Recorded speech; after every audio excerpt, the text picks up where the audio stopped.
Hi, this is Matt with AppliancePartsPros.com. Today we'll be showing you how to repair your appliance.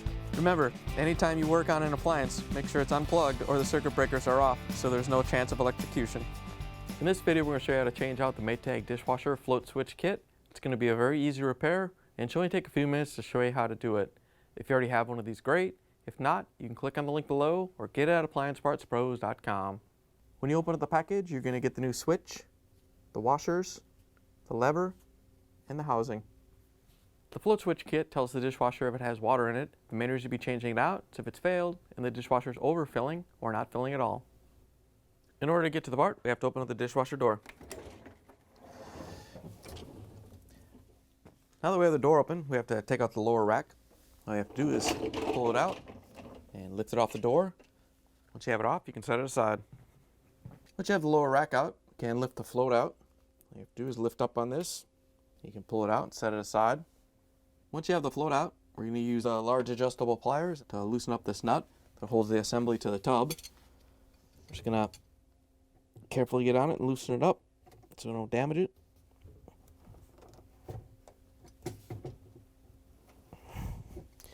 Once you have it free, you can just reach in and turn it by hand. Once you have the nut off, the assembly is going to drop down underneath. Then we can close the dishwasher door. Once you have the door closed, we're going to use the 1/4-inch nut driver to take off the access panel.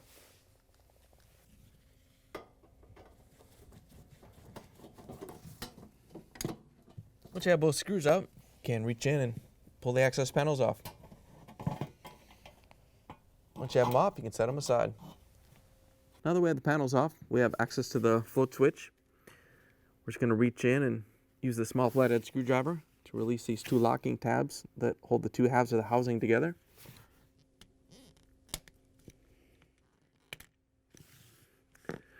Once you have them released, we can open up the housing, and then we have to pull the switch out. So we're going to have to grab the wires from behind this little retainer right here, and we can lift the switch out of the housing and pull the housing out. Now we can take the wires off the switch. These wires are both the same. They're just brown with red connectors. Doesn't matter which one goes where on the switch. We're just going to use a small flathead screwdriver to take them off. Once you have the wires off, you can pull the switch out. Here's the old float switch kit next to the new one. If you already have one of these, great. If not, you can get it at AppliancePartsPros.com. Now we can connect the wires to the switch. Remember, it doesn't matter which one goes where. Just want to make sure that they're pushed on so you get a good connection.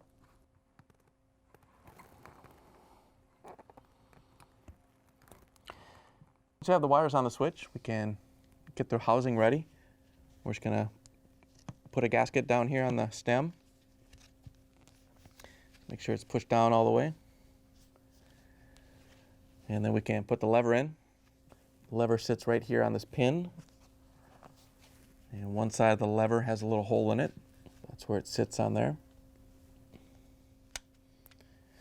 Once you have that on there, we're going to have to carefully put the housing underneath and put the switch on so the lever doesn't fall out. To put the switch in, there's a couple pins in the housing that we have to set it on, and you want to make sure that the button of the switch is towards the top, towards the lever.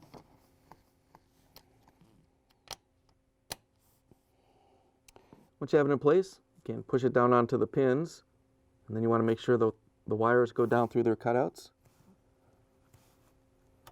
and then down around through the back side of the locking tab for the wires. If you have to, you can use a small flathead screwdriver to get them through there. Once you have them behind there, we can fold the housing in half and lock it together.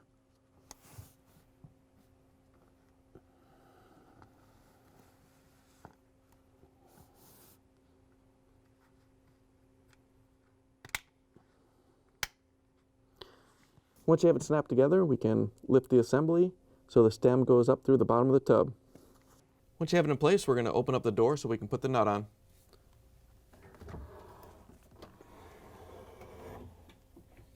Before we put the new washer nut on, you want to make sure the tub is clean so you get a good seal. Once it's cleaned up, you can put the washer down on the threads, and then we can put the nut on and get it hand tight. Once you have it snug, we're going to grab the large adjustable pliers and tighten it down.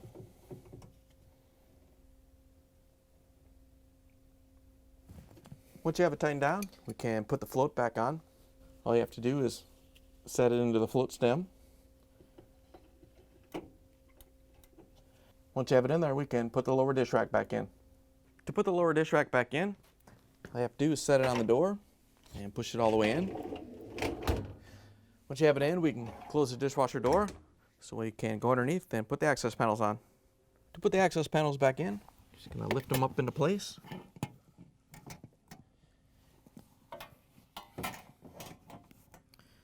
Once you have them in place, you can line up the screw holes, use the 1/4-inch nut driver to put in the screws.